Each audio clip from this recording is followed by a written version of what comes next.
Doctor साहबलाई स्वागत छ। ल हस्, धन्यवाद। डाक्टर साहब, तिहार लाग्यो आजबाट, के छ डाक्टर साहबको योजना? अब त्यस्तो योजना अहिलेसम्म त खै प्रारूप बनिरहेको छैन, किनभने यो कोभिडले गर्दा मान्छे इन्तुचिन्तु भइहाले। अब दसैँको सिनारी हेर्दाखेरि चाहिँ तिहार पनि सहज तरिकाले जाला जस्तो लाग्छ। रमझम, हाहु, बारुद, गोला, पटक्का, किनभने यिनीहरू त 3 महिना अगाडिदेखि नै पटक्का पड्काउन थाल्थे। यो चोटि चाहिँ अहिले पनि सुनेको छैन मैले। त्यसकारण शान्तिसँग समय बित्ला जस्तो छ। अब दसैँ तिहार भने सारा संसार चाहिँ कोभिडले अभिशप्त भएका बेला घर घरमा मरुपरु छ, दुःख पीडा छ, के को दसैँ के को तिहार, शान्तिसँग उनीहरूले होहल्ला नगरिकन, कुटपिट नगरिकन, बारुद पटक्का नगरिकन यो 3 दिन व्यतीत गर्न दिए भने मेरो लागि सबभन्दा राम्रो तिहार त्यही हुन्छ र मलाई त्यसैको अपेक्षा छ, किनभने दसैँ पनि त्यसरी नै बिताइयो। हुन्छ डाक्टर साहब, अब यो आज लागेको भएर ठ्याक्कै यो विषय उठिहाल्यो। अब हामी यही राजनीतिक विषयवस्तुबारेमै प्रवेश गरौँ। यो न्यायालयको विवादमा अब न्यायाधीशहरू इजलासमा बस्न सुरु गरे। प्रधान न्यायाधीशले सम्मानजनक बहिर्गमन र चैतसम्म कम्तीमा काम गर्नको लागि जुन प्रस्ताव पठाएका छन्, के बुझ्नुभएको छ डाक्टर साहब? यो बिचमा केही कुरा अगाडि बढेको पाउनु भएको छ? होइन, अब मेरो बुझाइमा र मेरो सुझाव चाहिँ प्रधान न्यायाधीश त्यहाँबाट बाहिरिनु हुन्न, महाभियोग लागे पनि फेस गर्नुपर्छ भन्ने हो। उहाँले भन्न त त्यही भनिराख्नु भएको थियो, तर फेरि न अलिकति डराउनु भयो कि पछि सबैले त्यो विरोध गर्न थाले भनेर। यद्यपि उहाँको पक्षमा पनि सेतो पट्टी बाँधेर उभिएका छन् केही कानुन व्यवसायीहरू। त्यो पक्षमा उभिएकोले त त्यहाँ काम गर्ला जस्तो लाग्दैन, किनभने ठुलो सङ्ख्या कालो पट्टी बाँध्ने पट्टी नै हुन्छ। किनभने राजनीतिक रूपमा चाहिँ पेसाकर्मीहरू त विभाजित भएका छन् भने अब कानुन व्यवसायीहरू त त्यसै पनि राजनीतिक रूपले स्वतन्त्र नै हुन्छन्। अब मुख्य कुरा चाहिँ बिरामी मर्यो भन्दा पनि काल पसाउने कि नपसाउने भन्ने हो यहाँ। अब यो गरेर कुनै अर्कोलाई न्यायाधीश बनायो भने त्यसले त्यो नियति बेहोर्नु पर्दैन भन्ने ग्यारेन्टी त केही पनि भएन, किनभने विगत यस्तै छ होइन। मैले अन्यत्र पनि भनिसकेँ, विश्वविद्यालयहरूतिर पनि यही भयो, राजदूतहरूले पनि त्यही नियति बेहोरे। अब अहिले यो सरकारले बल्ल बल्ल 3टा देशको राजदूत प्रस्ताव गरेको छ, त्यो परिपक्व हुन पनि लागिहाल्ला 1-8 महिना। अरू राजदूतहरूको नामै प्रस्तावित छैन। अब भागभण्डामै कति लडाइँ लड्ने हो, गर्दा गर्दै चाहिँ 7-8 महिनापछि राजदूतहरूको नियुक्ति हुने हो भने उनीहरू त्यहाँ पुग्दा नपुग्दा अर्को सरकार आइसक्छ। अनि अर्को सरकारले फेरि तिनैको धर्नासोमा हान्छ, जुन अहिले भयो। केपी ओलीका 20-22 राजदूत पुराना भए भनेदेखि 8 राजदूतहरू त प्रस्तावित मात्रै एग्रिमोको लागि मात्रै गइरहेको स्थिति थियो।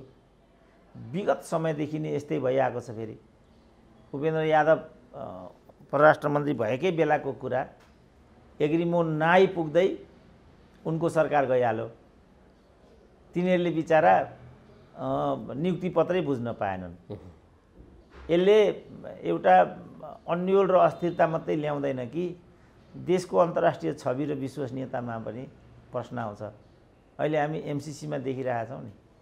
अब एमसीसी गरे यिनीहरूले, अब अहिले एमसीसी गर्ने कि नगर्ने भन्नेमा विवाद गरिराखेका छन्।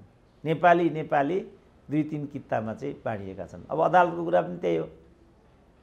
अब नेपाली बिचमा चाहिँ अदालतलाई लिएर हेर्ने दृष्टिकोण दोहोरो तेह्रो हुनु भनेको त खेदजनक हो नि।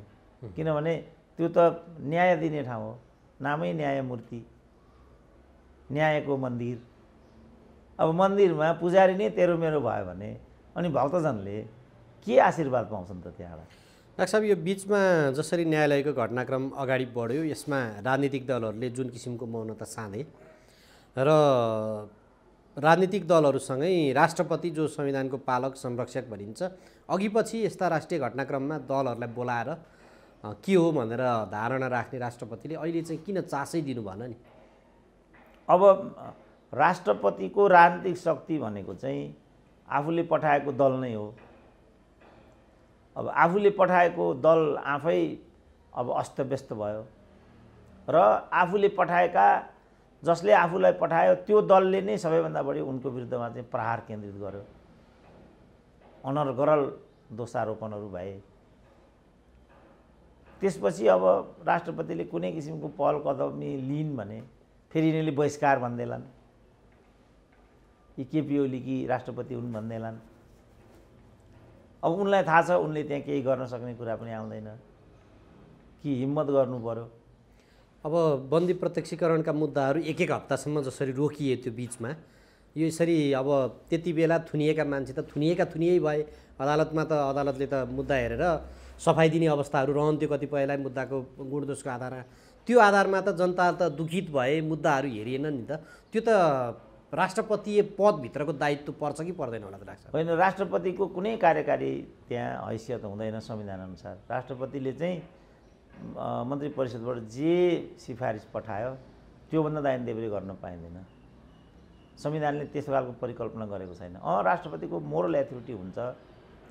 राष्ट्रपतिले आफ्नो यसो एउटा परामर्श जस्तो इन्फर्मल त्यो अर्कै कुरा भयो। अब त्यसको लागि त्यही प्रसङ्गमा भनेको डाक्टर, अब त्यसको लागि त राष्ट्रपति आफै एउटा अलिकति हैसियतको हुनु पर्यो। अब यसमा चाहिँ प्रमुख प्रतिपक्षीले पनि जसरी मौनता साधो, अघि पछि चाहिँ सामान्यभन्दा सामान्य विषयमा पनि यहाँ चाहिँ ठुलै प्रतिक्रियाहरू आउँछन्, काउन्टर जवाफहरू आउँछन्। यस विषयमा चाहिँ किन चुप बसेको होला डाक्टर साहब? यो प्रसङ्गको मेरो यो अन्तिम प्रश्न। राष्ट्रपति यही न्यायालयको विषयमा डाक्टर साहब? राष्ट्रपति होइन, प्रमुख प्रतिपक्षी। प्रमुख प्रतिपक्षले त उसले क्लियर कटै भनेकै छ नि त, 5 जना हट्नुपर्छ, किनभने परमादेशको लागि चोलेन्द्र शमशेर मात्रै जिम्मेवार छैनन्। जहाँसम्म किन मौन भन्ने कुरा छ, परमादेशमा चोलेन्द्र शमशेरको अग्रता होइन। चोलेन्द्र शमशेरले त बहुमतको प्रति समर्थन जनाएको मात्रै कुरा हो। यो त थाहा छ नि त प्रमुख प्रतिपक्षलाई। त्यस्तो बेलामा सायद त्यो परमादेशमा चोलेन्द्र शमशेरको भिन्न मत हो भनेर पनि यिनीहरूले प्रहारलाई केन्द्रित गरेको होला। किनभने जुन यो भागभण्डाको कुरा आएको छ यो चोलेन्द्रको होइन, यिनीहरूले नै गरेका र यिनीहरूले नै चोलेन्द्रलाई यो हाल गराउनको लागि यस प्रकार बदनाम गराएको भन्ने पनि छ। अब यहाँ चोलेन्द्र शमशेरको हरेक ठाउँमा भागभण्डाको कुरा आयो भन्ने छ। अब चोलेन्द्र शमशेरको कुरा चाहिँ भित्रबाट तिमीहरूले किन चाहिँ मलाई यस प्रकारले बदनाम गरेको, जुन कुरा तिमीहरूले गर्यौ मेरो टाउकामा किन हाल्यौ भन्ने कुरा भन्ने छ। अब यो सब कुरा थाहा होला नि त प्रतिपक्षलाई। त्यसकारण उसले चाहिँ या त कारबाहीको अर्थ छैन छ भने पनि 5 जना कारबाहीको दायरामा आउनुपर्छ, अथवा परमादेश जुन हिसाबले तिमीले लिएका थियौ हामीले त यही हुन्छ भनेर नै मध्यावधिको कुरा गरेका थियौँ। अब तिमीहरू भोग, मैले के भन्नु छ र भन्ने एउटा तटस्थताको दृष्टिकोण पनि हुनसक्छ। त्यसपछि मुखर ढङ्गले विरोध नआएको एउटा अनुमान गर्न सकिन्छ। वास्तविकता के हो त्यो त ठोकेर भन्नलाई सजिलो छैन। डाक्टर साहब, यो प्रसङ्गपछि अब जस्तो प्रमुख प्रतिपक्षी दल नेकपा एमाले जसको सङ्घमा झन्डै 2/3 बहुमत थियो, 4वटा प्रदेशमा त उसको एकल बहुमतै पुग्थ्यो, 6वटा प्रदेशमा उनीहरूले संयुक्त रूपमा लिड गरिरहेका थिए। ती सबै तासको पत्ता झले चाहिँ गार्लाम गुर्लुम ढले र अझै पनि केपी शर्मा ओलीमा जुन किसिमका अभिव्यक्तिहरू देखिएका छन् उनमा त्यो चेत आएको छैन कि, अथवा त्यो एउटा दम्ब जस्तो छ कि, अथवा के हो डाक्टर साहब यो जसरी उनले बोलिरहेका छन् पछिल्ला दिनका अभिव्यक्ति? होइन, यो त अब घर डढाए खरानीको के अभाव हुन्छ र। माधव कुमार नेपालले जुन किसिमको अपराध गरे राजनीतिक रूपमा, जसरी एउटा बनाउ पार्टीलाई तहस नहस बनाए, अब त्यस्तो बेलामा जे नियति एमालेले बेहोर्नु पर्यो, मैले त त्यो कुनै ठुलो कुरा छैन। मेरो घरभित्रैबाट मलाई सिद्ध्याउने दुश्मन पैदा भयो भने त मेरो मृत्यु त अब सम्भावित छ नि। सम्पूर्णको हकमा त्यही भन्छन्। रावणको पनि काल कहाँ थियो भन्ने कुरा विभीषणलाई मात्रै थाहा थियो, रामचन्द्रलाई थाहा थिएन नि। जयप्रकाश मल्लका पनि कमी कमजोरी के हुन् भन्ने कुरा जयप्रकाशकी रानीलाई थाहा थियो। पृथ्वीनारायण यति प्रभावकारी थिए कि जयप्रकाशकी रानीलाई समेत शुभचिन्तक बनाउन सफल भएका थिए। किन मितेरी सम्बन्ध थियो उनको जयप्रकाशसँग पनि, रणजित मल्लसँग पनि। अब यहाँका राजाहरू यति द्रोही थिए कि पाटनमा त, ललितपुरमा त राजा बन्दिनको लागि 6 प्रधानहरूले अनुरोध नै पठाएका थिए। पृथ्वीनारायण शाहले 6 प्रधानहरूको दुश्चरित्र बुझेको हुनाले आफै त आएनन्, तँलाई राजाको रूपमा भाइलाई पठाए। कति दुष्ट थिए होला त ती 6 प्रधानहरू, कति अबुझ थिए होला त जयप्रकाश मल्ल र रणजित मल्लहरू, जहाँ चाहिँ पृथ्वीनारायण शाहलाई उनीहरूले मितेरी साइनोको नाममा दरबारभित्र समेत प्रवेशको एउटा अवसर दिए। अब जब त्यो अवसर पाए भने त अब काठमाडौँ जित्नु त पृथ्वीनारायण शाहलाई के गाह्रो भएर। आज एमालेको कुरा त्यही छ। जसरी रावणको हालत भयो, ठिक छ, अहङ्कारले रावणको मृत्यु भएको थियो अथवा रावणको अवसान भएको थियो, सीताको सुन्दरताले उनको अपहरण भएको थियो, त्यो कुरा मानियो। तर त्यो भन्दैमा विभीषणको भूमिका ठिक भन्न सकिँदैन नि। आखिरमा गएर त लङ्का विनष्ट भयो, विभीषणले नै के पाए त? त्यसपछि राजा बन्ने अवसर सिद्धियो नि। यहाँ पनि त्यही भन्न खोज्नुभयो होला। अब यहाँ पनि त्यही कुरा भयो। अब यिनीहरू भए अहिले होइन, अहिले एमालेलाई ढाले, काङ्ग्रेसलाई प्रधानमन्त्री पनि बनाए, आफ्ना 3-4 जना लाउकेला लगेर मन्त्री यस्तो मुख्यमन्त्री पनि बनाए। तर कतै यो भूमिका विभीषणको जस्तो त हुँदैन।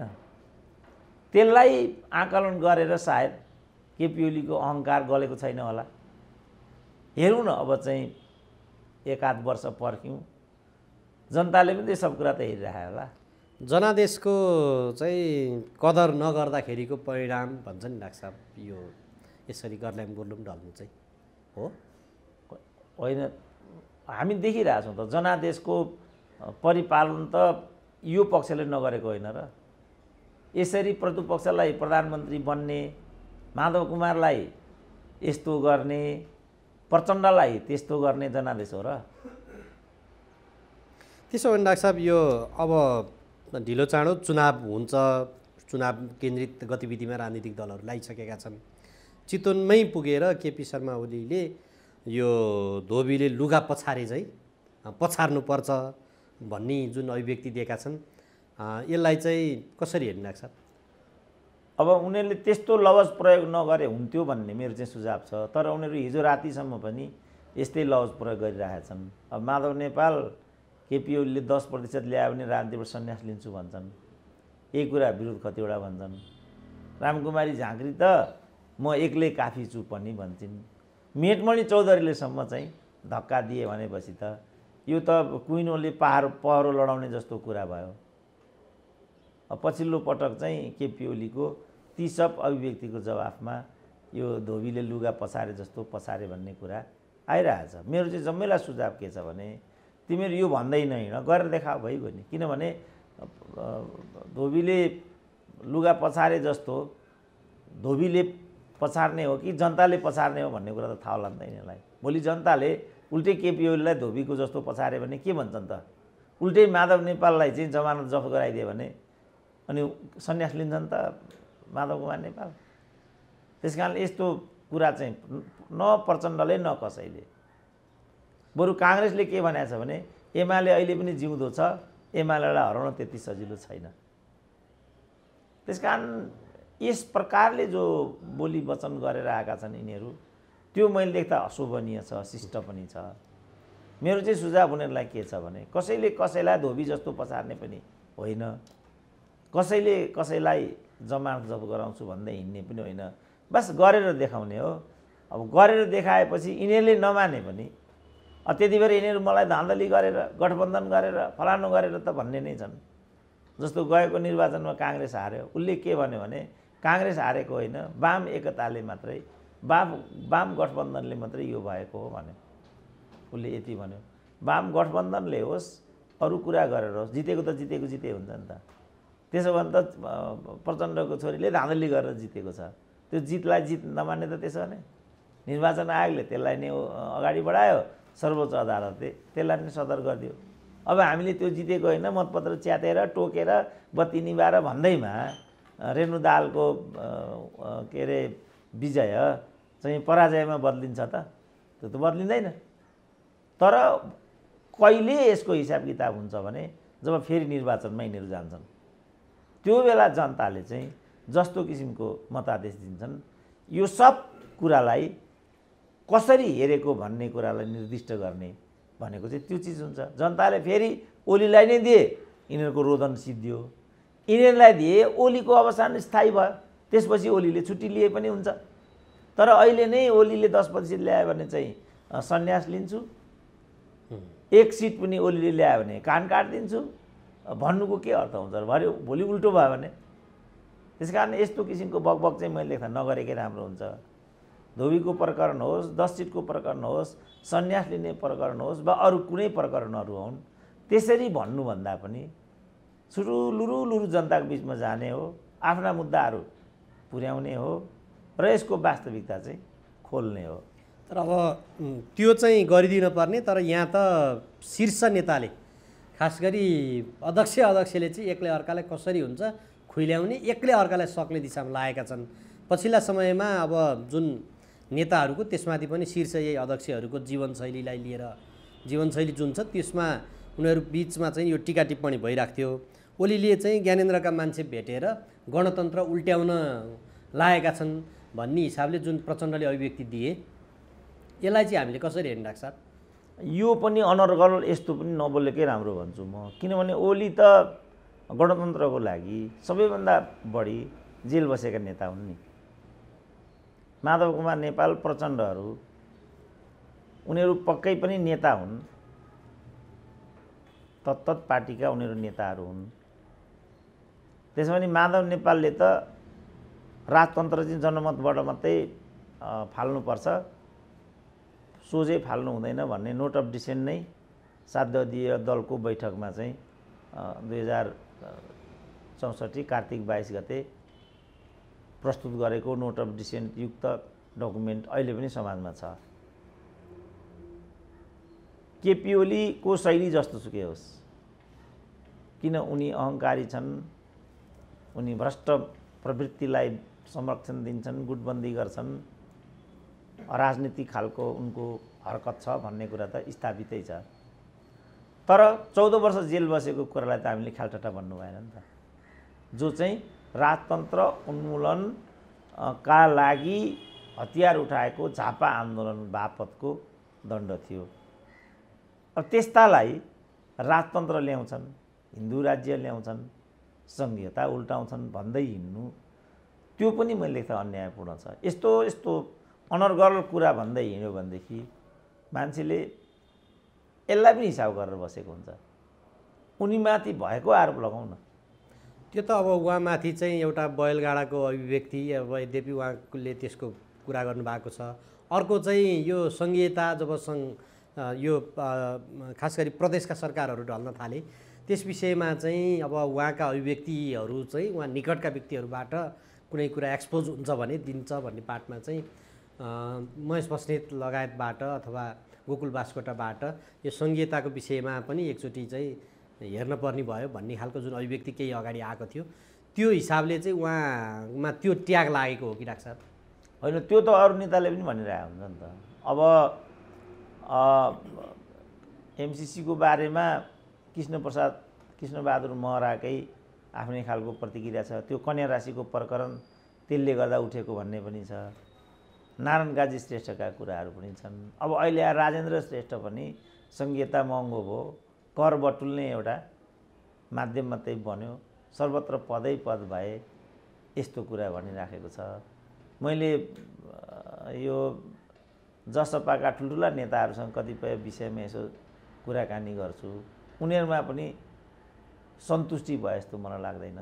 त्यस्ता कुरा त चलिराखेका हुन्छन्। डाक्टर साहब, अब यो विषयमा चाहिँ डाक्टर साहबको चाहिँ प्रतिक्रिया के छ? किनभने यहाँ आलो पालो गरेर सबैले भागभन्डा गरेर जसरी चाहिँ प्रदेशमा मन्त्रीहरू एकपछि अर्को गरे, अब त्यहाँ एकपछि अर्को भन्दा पनि यहाँ त मन्त्रालयलाई पनि टुक्राएर सबैलाई भागशान्ति गर्नुपर्ने जुन अवस्थाहरू आयो एकपछि अर्को प्रदेशमा, यो चाहिँ साँच्चै घाँडो भएको त होइन डाक्टर साहब?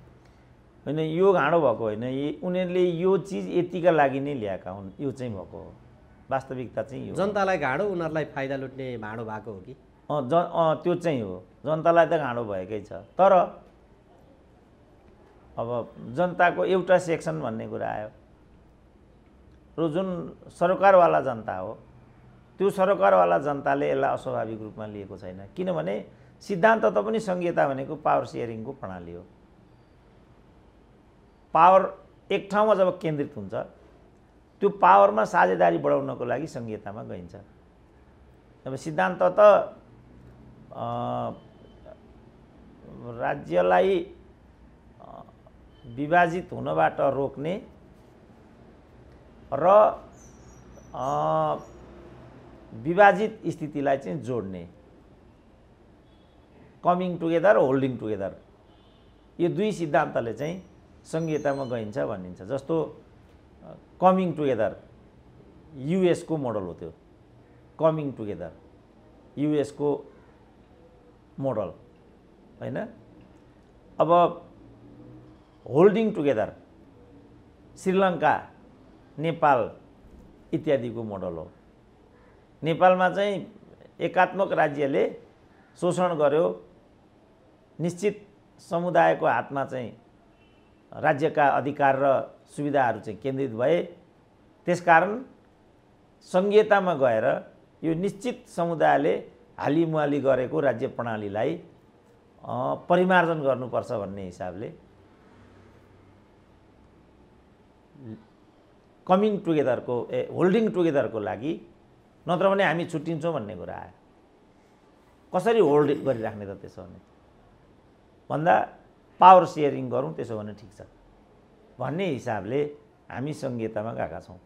विश्वव्यापी रूपमै सङ्घीयतामा जाने यही नै विधि हुन्छ। तर सङ्घीयतामा जान साथ अनि विकास निर्माणको प्रतिफल अरू कुराहरू नेपालको सन्दर्भमा भन्ने हो भने टोलटोलमा सिंहदरबार पुग्दो रहेनछ भन्ने कुरा त हामीले देखिरहेछौँ। अब यसलाई कसरी हेर्ने भन्ने चाहिँ विमर्श बौद्धिकहरूले गर्ने हो। अब यसमा त धेरै मानिसहरूको धारणा चाहिँ कार्यपालिकाले काम गर्न पनि सकेका छैन। अहिले प्रदेशहरू त अब अघि न भनिहालियो, कमाइ खाने भाँडो मात्रै भयो, एकपछि अर्को गरेर भाग शान्ति गर्ने अवस्था भयो। न्यायपालिका पनि फङ्सनलेस भयो। यतापट्टि अब संसद त सङ्घको पनि त्यस्तै छ, प्रदेशका संसदमा पनि नाराबाजी हुल्लडबाज चलिरहेछ भनेपछि यो समग्रमा यो समग्र देशै कतातिर जाँदैछ भन्ने कुरा आयो कि डाक्टर साहब? अब त व्यवस्थाभन्दा पनि यो त अब हामी सङ्क्रमण कालमा छौँ। सङ्क्रमण कालमा यस्तै हुन्छ। यसका दुईटा स्कुल अफ थट छन्। एउटा स्कुल अफ थट चाहिँ के छ भने लोकतन्त्रको यो स्वाभाविक चरित्र हो। यसरी नै लोकतन्त्र परिमार्जित र परिष्कृत भएर जान्छ। यसलाई हामीले स्वाभाविक रूपमा लिनुपर्छ। एउटा स्कुल अफ थट यो छ। अर्को स्कुल अफ थट चाहिँ के छ भने त्यसकारण हामीले भनेको नेपालमा राजतन्त्र के अरे गणतन्त्र पनि हुँदैन, सङ्घीयता पनि हुँदैन, धर्मनिरपेक्षता पनि हुँदैन। यी आफ्ना स्कुल अफ थटहरू हुन्। अबको स्कुल अफ थट चाहिँ कसले काम गर्नु पर्ला डाक्टर साहब? यहाँ कतिपय चाहिँ राजा नै आउनुपर्ने भयो, यो त नहुने भयो राजनीतिक दलबाट भन्छन्। कतिपय होइन, यो राज संस्था र धर्मनिरपेक्षताबाट बारे अब जनमत सङ्ग्रह गरौँ, त्यसपछि मात्रै टुङ्गो लगाउँ भन्छन्। खास गरी विप्लव, रविन्द्र मिश्रहरू त्यसमा लागिरहेछन्। अबको स्कुल अफ थट कता लिएर जानुपर्छ त यस्तो अवस्थामा? मैले त यसलाई नै परिमार्जनमा लानुपर्छ भन्ने मेरो चाहिँ चिन्तन छ। किनभने प्रणाली समस्याको जड हो भन्ने लाग्दैन मलाई। आचरण, संस्कार र व्यवहार चाहिँ समस्याको जड हो भन्ने लाग्छ मलाई। अब हाम्रो रविन्द्र मिश्रहरूले भने जस्तो विधिमा गएर चाहिँ हामीले कुनै अर्को व्यवस्था ल्यायौँ भने पनि त्यो यस्तो हुँदैन भन्ने कुराको ग्यारेन्टी के छ र? हामीले राजाको शासन नभोगेको त होइन, राजैलाई पनि नभोगेको त होइन। राजाका पनि अनेक चरणहरू भए, तर कुनै पनि राजामा बेग्लै किसिमको एउटा सुधारात्मक रवैया त हामीले देखेनौँ। त्यसकारण अहिलेको प्रचलित राजनीतिक प्रणालीमा सबैभन्दा सर्वस्वीकार्य राजनीतिक प्रणाली चाहिँ मैले देख्दा यही नै छ। तर हाम्रो आचरण चाहिँ गलत छ। हामी सङ्घीयतामा गए पनि हाम्रो संस्कार चाहिँ केन्द्रीकृत नै छ। हामी चाहिँ प्रजातान्त्रिक तरिकाले निर्वाचित प्रधानमन्त्री भए पनि हामी चाहिँ मरिचमान सिंहभन्दा पनि गए गुज्रेको शैलीका छौँ। तर लोकतन्त्र अब केपी ओलीकै कुरा गरौँ न, केपी ओलीलाई कसैले टिकुलाएर प्रधानमन्त्री बनाइदियो हो र? प्रत्येक निर्वाचनमा निर्वाचित भएर आएरै उनी चाहिँ आजको ठाउँमा पुगिरहेछन्। फेरि एकपल्ट निर्वाचनमा जान्छन्, 2/3 लिएर आउँछन्, उनको पद्धति बदलिन्छ त? केपी ओली नै सुध्रिनु पर्यो या केपी ओलीलाई दण्डित गर्नु पर्यो हामीले? यही व्यवस्था कायम राखेर मैले देख्दाखेरि, किनभने अब हामीले सबै व्यवस्थाहरू अभ्यास भएको देखिरहेछौँ नि। हामीले संसारमा कति व्यवस्था हुन्छन् त? संसारमा 2-3 व्यवस्था त हुन्छन्। अब अर्को एउटा व्यवस्थाको प्रसङ्ग उठाइरहेछ नि डाक्टर साहब, प्रत्यक्ष निर्वाचित कार्यकारी राष्ट्रपति र पूर्ण समानुपातिक निर्वाचन प्रणाली र सांसदहरू चाहिँ मन्त्री बन्न नपाउनु पर्ने भन्ने खालका यी तर्कहरू आइरहेछन्। त्यसले काम गर्ला अथवा गर्दैन? अब किनभने पात्र सुध्रिनुपर्छ भन्ने कुरा आयो डाक्टर साहबको। लो त्यो भयो, लो कार्यकारी राष्ट्रपति भयो। अब कार्यकारी राष्ट्रपति को हुन्छ त? म त हुन्न होला, फेरि प्रचण्डै हुन्छन् होला, फेरि बाबुराम हुन्छन् होला, फेरि केपी ओली हुन्छन् होला। अनि थपकन कार्यकारी हुने बित्तिकै उनको संस्कारमा चाहिँ आमूल परिवर्तन आउने भन्ने कुरा अपेक्षा गर्न सकिन्छ र?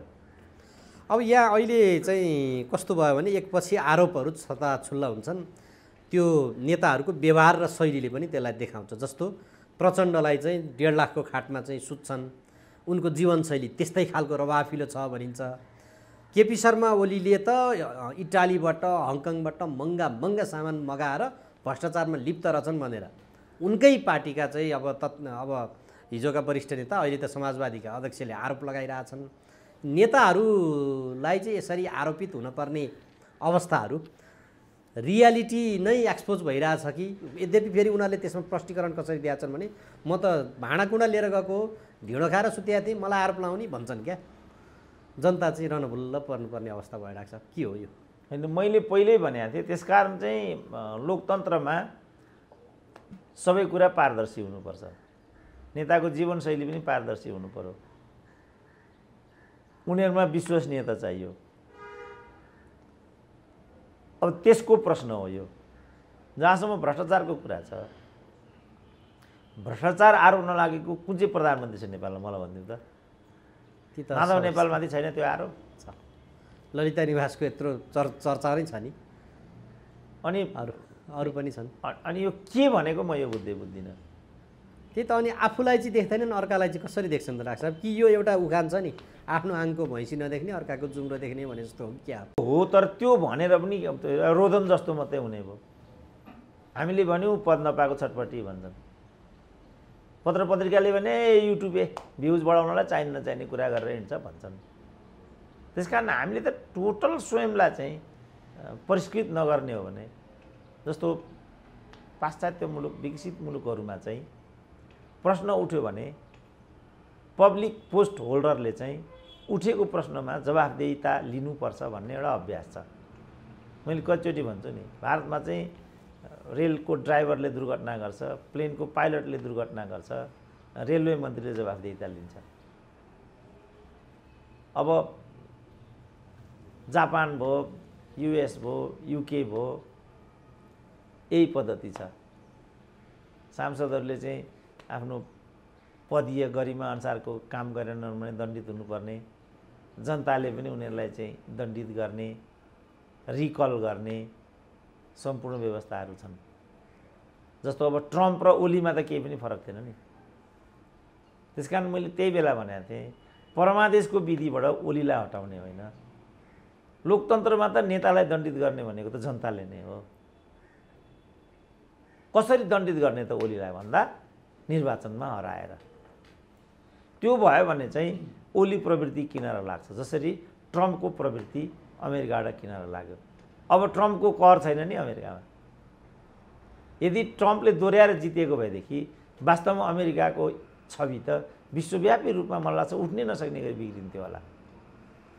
अब अमेरिकाका जनता चाहिँ बाठा रहेछन्, जिम्मेवार रहेछन्। ट्रम्पलाई जहाँ पठाउनु पर्ने उनीहरूले त्यहाँ पठाइदिए, कुरो सिद्धियो। अब हाम्रो त यति गरेर त्यहाँबाट ओलीलाई चाहिँ परमादेश गरियो। अब यही एजेन्डा लिएर चाहिँ उनी तल जान्छन्।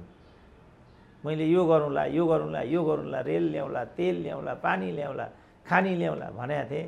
परमादेशले मलाई त्यसो गर्न दिएन, फेरि एकपल्ट मलाई मौका दिनु पर्यो। अब मानिलिउँ जनताले यो कुरा सुनिदिए र फेरि केपी ओलीलाई चाहिँ 2/3 नदिए पनि सुविधाको बहुमत दिएर पठाए भने अर्को पक्षले के भन्छ त?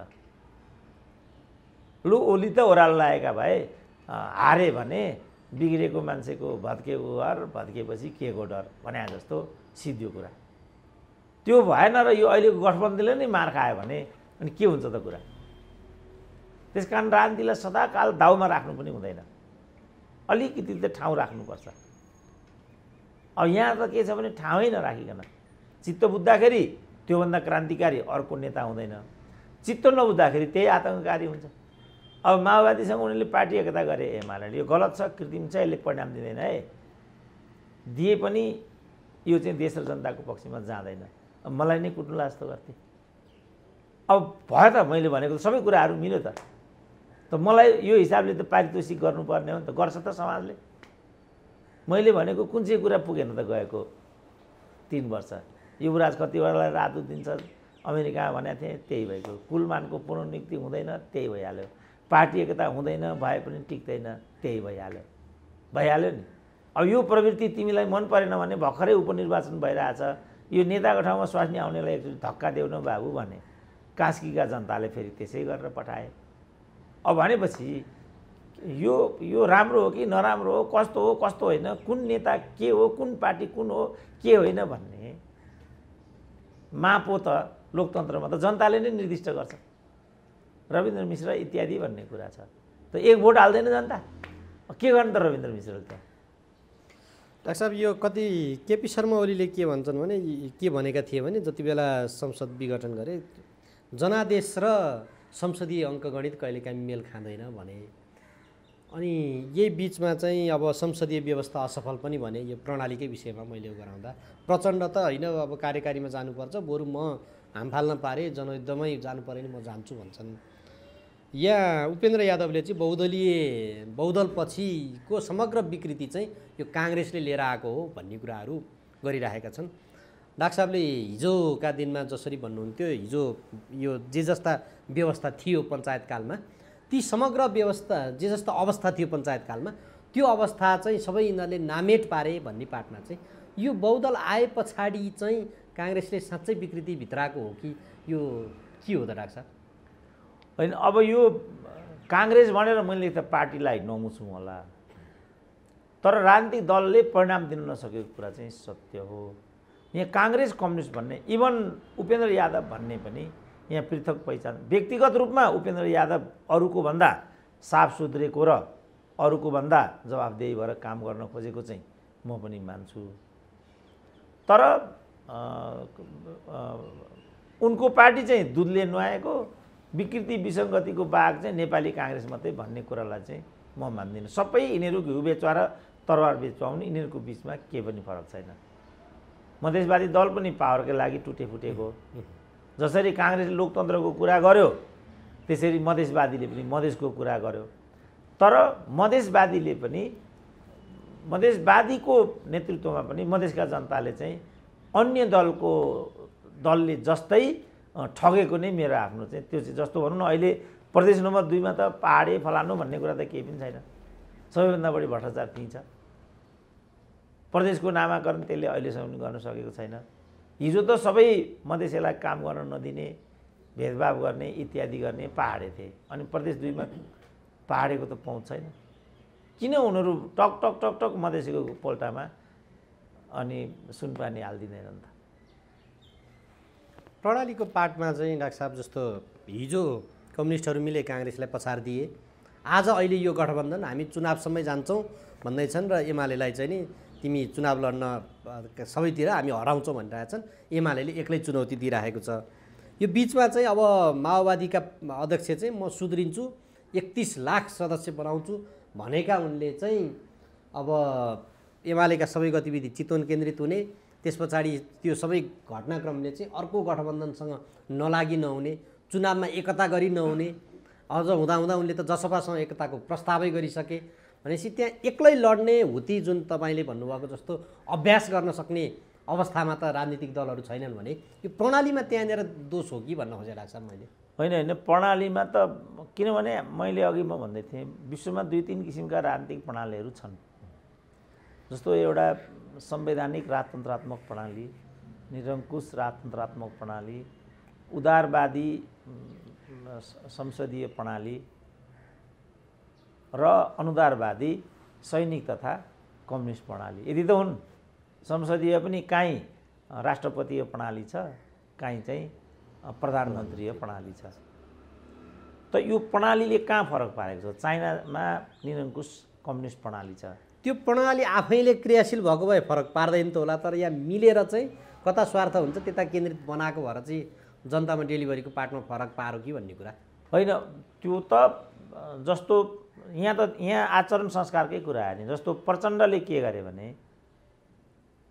नेपाली काङ्ग्रेससँग गठबन्धन गरे, प्रधानमन्त्री भोग गरिसकेपछि आफ्ना मन्त्रीहरू त्यहाँ कार्यरत नै छन्। आफू केपी ओलीसँग गठबन्धनमा मात्रै होइन पार्टी एकता गर्न हिँडिसके। अब केपी ओलीसँग चाहिँ 5 वर्षको लागि भनेर स्थायित्वको लागि भनेर चाहिँ जनमत लिएर आए। त्यसको विरुद्धमा नेपाली जनताले मतदान गरेको होइन त, काङ्ग्रेसलाई हराएको। किनभने कम्युनिस्ट एक भयो भने गरी खालान्, हामीलाई समृद्धि दिला, यही थियो नि त कुरा। अब तिनै प्रचण्ड त्यही शेरबहादुरसँग गएर चाहिँ गठबन्धन गर्छन् र अब के भन्छन्, अर्को चुनावमा म 2/3 ल्याउँछु एक्लै भन्छन्। यो सब गफ होइन, यो सब ठगी होइन। यहाँ प्रणाली कहाँनिर छ भनेको नि मैले। प्रणाली कस्तो के भन्नेमा डिबेट गरौँला, म त्यसमा तयार छु। तर जस्तो भनौँ न, जस्तो अहिले अदालतको बारेमा साथीहरूले कुरा भनिरहेछन् नि, यो प्रणालीले गर्दा यस्तो कुरा आएको हो। भीमार्जुन आचार्यलाई प्रधान न्यायाधीश बनाए पनि कुरा यही हो भनेको छ। अब प्रश्न आयो, भीमार्जुन आचार्यले अर्को छवि अदालतमा दिन सक्छन् कि सक्दैनन् होला त? मेरो विचारमा त सक्छन् होला, उनले चाहे भने। त्यही अदालतमा अनुपराज शर्माको एउटा छवि थियो, रामप्रसाद श्रेष्ठको अर्को छवि थियो, विश्वनाथको तेस्रो छवि थियो, गणेन्द्र बहादुर सिंहको 5औं छवि थियो। त्यही अदालत होइन? अब यही प्रणाली होइन त बाबु। गिरिजाको एउटा छवि भयो, कृष्णप्रसाद भट्टराईको अर्को छवि भयो, शेरबहादुरको तेस्रो छवि भयो, माकुनेको चौथो छवि भयो, प्रचण्डको 5औं छवि भयो, केपी ओलीको अन्तिम छवि हो कि भएन? सूर्यबहादुर पनि यी थिए, लोकेन्द्र बहादुर पनि यी छन्। त्यसकारण प्रणाली सँगसँगै आचरण र संस्कार पनि महत्त्वपूर्ण कुरा हुन्छ भन्ने ठान्छु म। अघि ट्रम्प र ओलीको कुरा मैले गरेँ, त्यही प्रणाली हो नि। अर्थात् यही प्रणाली हामी कहाँ प्रधानमन्त्रीय छ, अमेरिकामा राष्ट्रपतीय छ। हामी यहाँ राष्ट्रपतीयबाट हुन्छ कि भन्ने पनि डिबेट गरिरहेछौँ। ट्रम्प राष्ट्रपतीय प्रणालीका कार्यकारी राष्ट्रपति होइन त? उनले व्हाइट हाउस नै हान्न पनि खोजे। तर अमेरिकी जनता परिपक्व रहेछन्, त्यहाँसम्म मात्रै उनीहरूले उपद्रव गर्न सम्भव भयो। त्योभन्दा अगाडि उनी उपद्रव गर्न अग्रसर भएनन्। फलस्वरूप आज चाहिँ विश्वव्यापी रूपमा अमेरिकाको छवि त बेग्लियो, बदलियो नि त। त्यही प्रणाली हो नि, त्यही राष्ट्रपति पद हो। किन जो बाइडेनले चाहिँ अर्को मेसेज दिन सके त? जस्तो अहिले चाहिँ शेरबहादुर छन्, वास्तवमा केपी ओलीका पालामा प्रधानमन्त्रीको छवि शेरबहादुरको पालामा त बदलिएको छ। त्यो राम्रो छ कि नराम्रो छ, त्यसले परिणाम दिएको छ कि छैन, त्यसमा डिबेट गर्न नसकिने होइन। तर जुन सीताको सुन्दरताले गर्दाखेरि हरिनु परेको थियो, जुन रावणको अहङ्कारले गर्दाखेरि मर्नु परेको थियो, त्यसलाई दृष्टान्त मान्ने हो भने त प्रचण्ड केपीको ठाउँमा शेरबहादुर आएर त नेपाली राज्यको छवि त बदलेको छ। सुध्रिएको छ कि छैन त्यसमा डिबेट गरौँ, तर छवि त मैले लेख्दा बदलेको छ। एक खालको शान्ति जस्तो भएको छ अहिले। नत्र त केपी ओलीले त त्यो रापताप जस्तो दन्दनी आगो बले जस्तो फिल गर्थ्यो समाजले। खालि मेरो भिन्न मत कहाँ हो यिनीहरूसँग भने, त्यस्तो हुँदाहुँदै पनि केपी ओलीलाई दण्डित गर्ने भनेको चाहिँ अदालतले होइन। जसरी ट्रम्पलाई दण्डित गर्ने भनेको अमेरिकी जनताले हो, लोकतन्त्रमा केपी ओली जस्तो अहङ्कारी शासकलाई दण्डित गर्ने भनेको जनताले। जस्तो अहिले चाहिँ सर्वत्र 4-5वटा एमालेका सरकारहरू अवसान भयो नि, यसमा पनि मान्छेले गौरव गरेको, काखी बजाएको, रमाएको सुन्छु। यो तिनीहरूको कायरता हो। आफ्नो घरमा आगो लगाएर आफ्नो घरभित्रको गोपनीयतालाई बजारमा पुर्याएर त्यो घरको अभिभावकलाई ठेगान लगाए भन्नु कहिले बहादुरी हुन्छ? त्यो कहिले कायरता हो त्यो। किनभने यही कथा भोलि दोहोरिन्छ। मानिलिनु आज एमाले जहाँ छ फर्केर त्यो ठाउँमा काङ्ग्रेस आयो, फर्केर त्यो ठाउँमा माओवादी आयो, 2 वर्ष सरकार चलाए, अनि यही स्थिति भयो भने त्यो कस्तो हुन्छ त? त्यति बेला डाक्टर प्रकाश चन्द्र लोहनीले भनेको थियो, त्यति बेला यो पार्टी भाड्ने काममा एमाले नै अगुवा हुन्थ्यो र त्यसको नेता माधव कुमार नेपाल नै थिए। संसारभरिका कुँडा कर्कटहरू थुप्रिने ठाउँ भनेको चाहिँ एमालेको थियो। रोहितबाट पनि त्यहीँ आउँथे, पञ्चबाट पनि त्यहीँ आउँथे, मधेसबाट पनि त्यहीँ आउँथे। सारा कुँडा कर्कट एमालेमै आउँथे र सबैले एमाले ठुलो भयो भन्थे। भएको रहेछ त एमाले ठुलो, भाँड रहेछ नि त्यहाँभित्र त। अब आज नियतिले राप्रपाको ठाउँमा, नेमकिपाको ठाउँमा, मधेसवादीको ठाउँमा र माओवादीको ठाउँमा एमालेलाई पुर्याइदिएको छ। तहस नहस भयो नि त एमाले। अब यो के खुसीको कुरा हो? हामी हाँस्ने एमालेको विभाजनमा, एमालेका प्रादेशिक सरकारहरू अवसान भए हामी रमाउने। भोलि अर्को मालेको त्यो हुँदैन भन्ने के ग्यारेन्टी छ? वामदेवले कुन नियति बिहोर्नु पर्यो त? त्यो नियतिको पुनरावृत्ति नहोला भन्नु छ त माधव नेपालको हकमा? किनभने वामदेवले त 40 जना 85, 83, 84 मध्ये 40 जना भन्नुपऱ्यो प्रतिनिधि सभाका सदस्य लिएर गएका थिए र 11 जनालाई मन्त्री बनाएको थिए गिरिजाको क्याबिनेटमा। अब अहिले माधव नेपालले 3टा कि 4टालाई मन्त्री बनाएछन्। काङ्ग्रेस र माओवादीको बैशाखी टेकेर 2 जनालाई चाहिँ मुख्यमन्त्री बनाएछन्। कहिलेसम्म हुन्छ त यस्तो? के चिरस्थायी हुन्छ यो? किनभने के वास्तवमा माधव नेपालले गरेको कर्म ठिक हो? इतिहासले चाहिँ यसको उत्तर त खोज्छ त। र मैले के भनेको छु भने गलत हो। किनभने पार्टी फुटाउनु जहिले पनि गलत हुन्छ। मधेसवादी भए पनि गलत हो, काङ्ग्रेस भए पनि गलत हो, माओवादी भए पनि गलत हो। माओवादी फुटाएर वैद्यको पार्टी हुँदा, विप्लवको पार्टी हुँदा रामबहादुर थापा बादलहरूलाई मैले भणुवा भनेको थिएँ। सुरुमा चाहिँ प्रचण्ड शान्ति प्रक्रियामा आइरहँदाखेरि मणि थापा र रविन्द्र श्रेष्ठको भूमिकालाई मैले स्यालुट भनेको थिएँ। किनभने यिनीहरू बेइमानी बाटोमा छन्, जनयुद्ध बेचेर खानेपट्टि छन् भन्ने कुरा चाहिँ मैले त्यही बेला देखेको थिएँ। र त्यस विरुद्ध विद्रोह गर्दै रविन्द्र र मणि थापाहरू मैदानमा उत्रेपछि यो एउटा युगान्तकारी एउटा निर्णय हो भन्ने मेरो पोजिसन थियो। तर तीमध्ये एकजनालाई यिनै माधव कुमार नेपालले पिकअप गरेर रविन्द्र श्रेष्ठ बनाए, मन्त्री बनाए। आज भन्नु त रविन्द्र श्रेष्ठ कहाँ छन् थाहा छ भाइलाई? उनी त अब काण्ड लगाएर कता गायब छन् भनिन्छ। अब डाक्टर साहब अन्तिममा पनि छौँ। यो समग्र अब हामीले राजनीतिको सुधारको पाठमा प्रणाली के कति कारणले त्यसका पछि विपक्षी हेऱ्यौँ। भोलिको दिनमा एक्लै चुनाव लड्ने ल्याकत कहिले पनि राख्दैनन्। यी राजनीतिक दलहरू गठबन्धनमै जानुपर्ने। हिजोको प्रधान शत्रु किटान गरेको माओवादीलाई काङ्ग्रेसकै समर्थन चाहिने, अनि अब यो माधव नेपालले त एक्लै नगर्ने, हामी चुनावमा त गठबन्धन गरेरै जानुपर्छ भनेर कसरी हुन्छ एक्लै अर्कालाई सिद्ध्याउने रणनीतिमा लागेका छन्। यो राजनीतिक परिदृश्यले जनतालाई त केही दिँदैन भन्ने प्रश्न भयो। तर जनता अब जाग्ने कि नजाग्ने लाग्छ? होइन, त्यो उनीहरूकै म कानमा छोडिदिन्छु। उनीहरू के चाहन्छन् त? उनीहरू यो समाज बदल्न चाहन्छन्, उनीहरू समृद्धि चाहन्छन्, उनी सुख चाहन्छन्, उनीहरू भाइ छोरासँग बसेर काखको छोरालाई आफ्नै काखमा राखेर माया ममता साट्न चाहन्छन् भने एउटा निर्णय गरून्। चाहँदैनन् भनेदेखि अहिलेको जस्तो नै निर्णय गरून्। तर यो नेतृत्व नबदलासम्म चाहिँ न नेपालको लोकतान्त्रिक प्रणाली सुदृढ हुन्छ, न नेपाली जनताले सुखको सास फेर्न पाउँछन्। अब उनीहरू के चाहन्छन् त?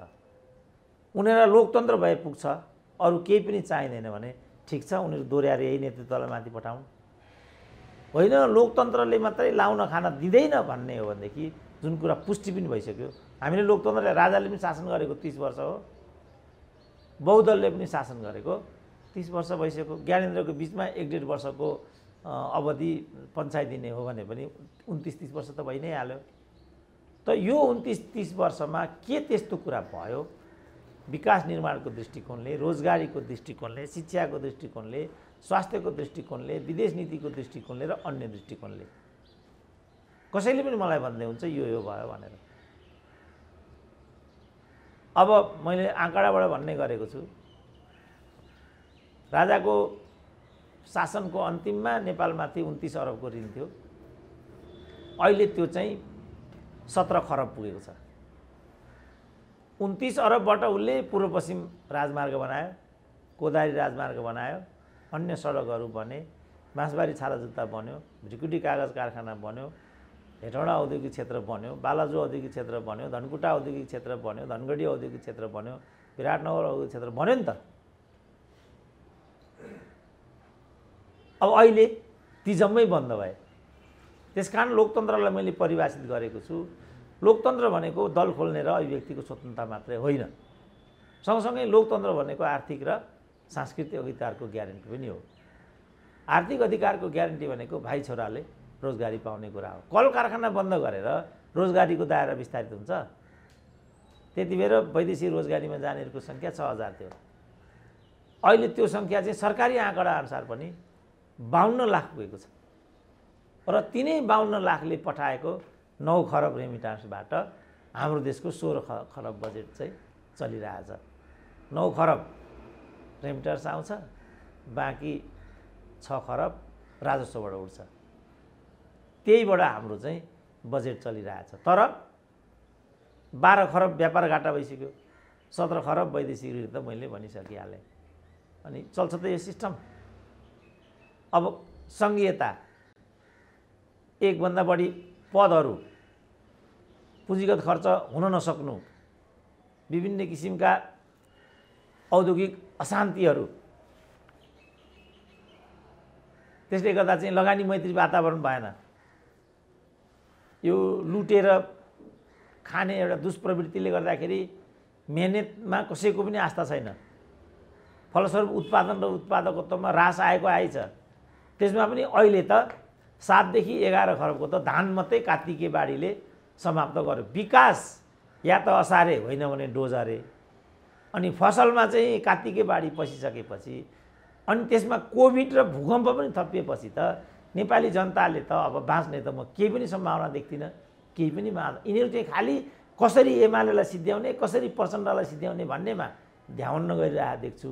मेरो चासो चाहिँ यहाँ छ।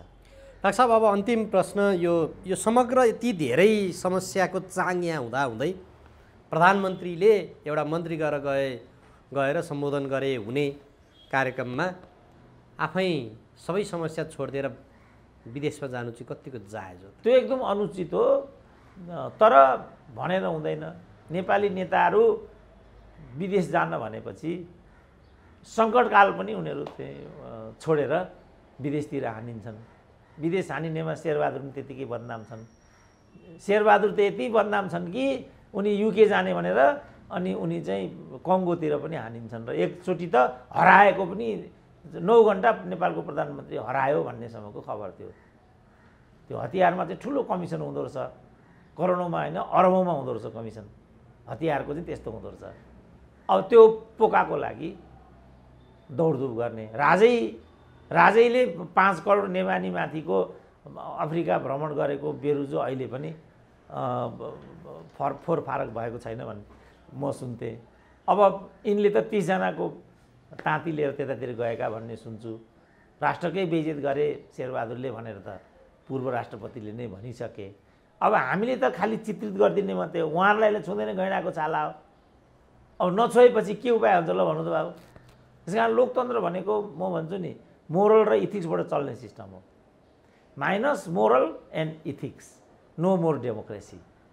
अब यसमा जस्तो भन्नु मलाई म माथि एउटा प्रश्न उठ्यो होइन, सुरेन्द्र केसी जथाभावी बोलेर हिँड्छ, यस्तो भन्छ उस्तो भन्छ, यसको के अर्थ हुन्छ जब जुन चाहिँ 100% चाहिँ झुटमा आधारित छ भन्दे भने त्यसमा मैले आत्मआलोचित भएर मैले चाहिँ भोलिका दिनहरूमा आफ्नो अभिव्यक्तिमा सुधार नल्याउने हो भने अब श्रोताले के उनीहरूले गर्ने एउटै हो, मेरो सुन्दैनन्। अब हावा हो भन्दै गर्छ, यसको सुन्नुको के अर्थ छ भन्छन्। अब अहिले त भ्युजको सिस्टम छ, मेरो कसले कति हेर्छ भन्ने कुरा मैले भनेर हुँदैन। मै जान्ने छु, मै ठुलो छु, मेरै अन्तरबाट धेरै आउँछन् भनेर त अबको दुनियाँ चल्दैन। अब त मेरा भ्युज कति छन्, कति मान्छेले मलाई माया गरिरहेछन्, त्यो त विज्ञान र प्रविधिले दुधको दुध पानीको पानी गरिदिइरहेको हुन्छ। त्यसकारण यो लोकतन्त्र भनेको चाहिँ कस्तो हो भने या त नेतृत्व आफै चाहिँ परिष्करणको बाटोमा जानु पर्यो, होइन भने जनताले उनीहरूलाई दण्डित गरिदिएर उसको ऐना देखाइदिनु पर्यो र त्यो मुहारलाई उसले त्यहाँ झलझली हेरेर जस्तो मैले कति मत पाएँ, मैले कति स्थान जितेँ, मेरो दलको स्थिति के भयो, मेरो पहिचान त त्यही, म ठुलो डेमोक्रेट जस्तो कृष्णप्रसाद भट्टराईकै हकमा भन्छन् नि, एउटा 56 सालको वीरगञ्जको बाहेक सम्पूर्ण जीवनमा कृष्णप्रसाद भट्टराईले कुनै पनि निर्वाचन जितेका छैन। अब यसमा कृष्णप्रसादको कति दोष, नेपाली जनताको कति दोष?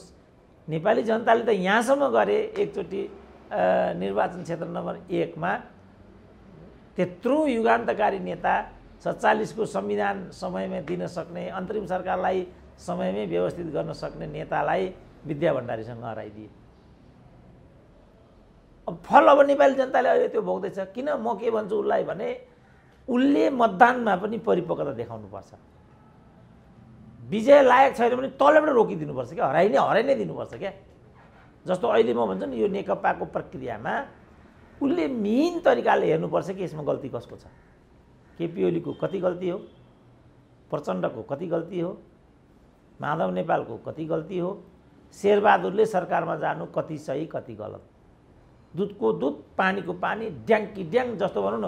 पहिलो संविधान सभामा माओवादीलाई जितायो नि नेपाली जनताले, ठिक निर्णय थियो त्यो। तर दोस्रोमा हरायो, त्यो पनि ठिक थियो किनभने माओवादीको भूमिका गलत भयो। उसले अविचलित भएर जसरी कृष्णप्रसाद भट्टराईले 47 सालको संविधान 11 महिना सम्पन्न गरेर चाहिँ 47 सालको संविधान दिन सफल भए। त्यसपछि लोकतन्त्र एउटा बाटोमा अगाडि हिँड्यो नि। तर गिरिजाले कृष्णप्रसाद भट्टराईलाई नेपाली जनताले हराएको बापत अनि त्यो लोकतन्त्र दण्डितको बाटोमा लाग्यो किनभने गिरिजा कृष्णप्रसादको स्पिरिटमा अगाडि बढ्ने खालका नेता थिएनन्। तर जनताले के गर्यो, 51 को मध्यावधिमा फेरि गिरिजालाई हराइदियो। त्यसपछि ओह्रालो लागेका गिरिजा कहिले पनि माथि आउन, एक दुईचोटि प्रधानमन्त्री त भयो। अब प्रधानमन्त्री त जो पनि हुन्छ यहाँ, मन्त्री पनि जो पनि हुन्छ यहाँ, अब जो पनि हुन्छ नि, को मन्त्री हुँदैन यहाँ। हुनुपर्ने ज्यान गए हुँदैन, नहुनुपर्ने 11 चोटि हुन्छ, कतिपय त 18 चोटि भएको पनि रेकर्ड छ। त कमल थापै भएला नि 11 चोटि, के मतलब भयो त? राजनीति करिब करिब सिद्धियो।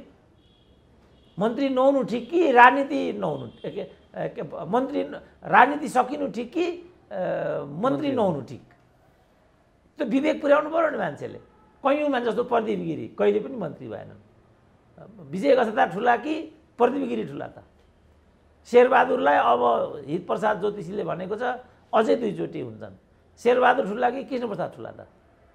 त्यसकारण लोकतन्त्रमा यी कुरालाई चाहिँ हामीले छ्यान विवेक राख्नुपर्छ र राम्रो प्रवृत्तिलाई प्रवर्धन गर्नुपर्छ, नराम्रो प्रवृत्तिलाई चाहिँ द्रुतसान गरिदिनुपर्छ र राइट म्यान राइट प्लेसको जुन एउटा संस्कार हो जसलाई जहाँ राख्नुपर्ने हो ठ्याक्कै त्यो गर्नु नै लोकतन्त्रको धर्म हो। अब हामी लोकतन्त्रको धर्म परिपालन गर्दैनौँ भने त अघि भन्यो नि अति सुन्दरता भएको हुनाले सीता हरिनु पर्यो, अति घमण्डी भएको हुनाले रावणले ज्यान गुमाउनु पर्यो। अति भन्ने कुरा काहीँ पनि उपयुक्त हुँदैन। गौतम बुद्धको मध्यम मार्गको मर्म पनि यही हो। अब अति हुन थाल्यो भने दण्डित गर्नुपर्ने, अब जनताले पनि फेरि अति गर्नु हुँदैन। दण्डित गर्नुपर्नेलाई मात्रै दण्डित गर्ने हो। दण्ड नै नगर्नुपर्ने मान्छेलाई दण्डित गर्ने हो भने त उल्टो जनताले फेरि दण्डित हुनुपर्छ। त्यही कुरा हाम्रो देशमा भइरहेछ। कहिले जनताले सुख पाएन नि, किनभने उसले त्यहाँ न्याय गर्ने काममा ऊ चुक्यो, सट्टामा उही दण्डित। जस्तो पैसा खाएर चाहिँ उसले मतदान गरिदियो, त्यो त कुनै किसिमले उठाइहाल्छ नि। नेताले के गोजीबाट पैसा दिन्छ? उसले त जनतालाई पैसा दिन्छ र भोट किन्छ अनि त्यही जनताबाट डब्ल्याएर त्यो यो घुसको, ढिलासुस्तीको, फलानुको, यो बन्दी प्रत्यक्षीकरणका न्यायका उपभोक्ताले न्याय नपाउनु पर्ने कारण यही हो नि त। यिनै नेता हुन्, यिनीहरूले यो विधिबाट प्रभावित भएर त्यहाँ न्यायाधीश बनाएका छन्। अब त्यस्तो अदालतबाट हामी चाहिँ न्यायको चाहिँ अपेक्षा गरिरहेछौँ भने कहाँ पाउँछौँ हामी? सम्भव छैन। त्यसकारण हाई टाइम भनेको चाहिँ चुनाव हो। हामी पर्खेर बस्नुपर्छ। हामीलाई दुःख दिनेलाई दण्डित गर्नै पर्छ, साउ ब्याजसहित दण्डित गर्नुपर्छ। त्यो भयो भने मात्रै हामीले शान्त र सुखाय जीवन भोग्न पाउँछौँ। होइन भने हामीले अझ नराम्रो दुर्नियत बिहोर्नु। अफगानिस्तान यही भयो नि, यो क्षेत्रकै सबभन्दा गौरवशाली मुलुक होइन अफगानिस्तान। अब इभन पाकिस्तान पनि कुशासनले गर्दाखेरि सैनिकले पटक पटक शासन त गर्यो नि। अब टाँट पल्टिने ठाउँमा छ पाकिस्तान। के मतलब हो त त्यो? त्यसकारण त्यो बाटोबाट होइन, हामीले चाहिँ एउटा सुमार्गको बाटोतर्फ लाग्यो भने मात्रै हामीले सुपरिणाम पाउँछौँ। कुमार्गको गीताले भनेकै त्यही हो नि, कुनै पनि गलत कामको परिणाम कहिले पनि सही हुँदैन, समय लाग्छ होला। त्यसकारण दुःखको जुन एउटा बाटो त्यो त्याज्य छ, हामीले यहीँको यहीँ रोक्नुपर्छ। होइन भने हामीले दुःख पाउँछौँ। गीताको सार यही हो र यही अनुसार हामीले गर्दै जानुपर्छ भन्ने मेरो आफ्नो बुझाइ छ। बाँकी चाहिँ जनताले, बौद्धिकले, मिडियाले सबले न्याय गर्नु पऱ्यो नि। तेरो मेरो गरेर फलानो तिलानो गर्दै जाने हो भने हेर त आजसम्म कसले सुख पायो त? अहिले के पत्रकारले सुख पाएको छ नेपालमा? बौद्धिकले सुख पाएको छ? सबैले दुःख पाइरहेछ नि त। कारण यही हो। हुन्छ डाक्टर साहब, अब डाक्टर साहबले जे जस्ता सुझावहरू दिनुभयो ती सुझाव कार्यान्वयनको दिशामा जनताले बुझुन्, तिहारको शुभकामना सहित म धन्यवाद र आभार व्यक्त गर्छु। मेरो पनि विश्वभरिका नेपालीहरूलाई जसले यो दीपावली मान्छ, तिहार मान्छ, भाइटिका मान्छ, तपाईँका माध्यमबाट सबैप्रति तिहारको हार्दिक मङ्गलमय शुभकामना छ। दिदीबहिनीहरूको जय होस्, कल्याण होस्। हस्, धन्यवाद।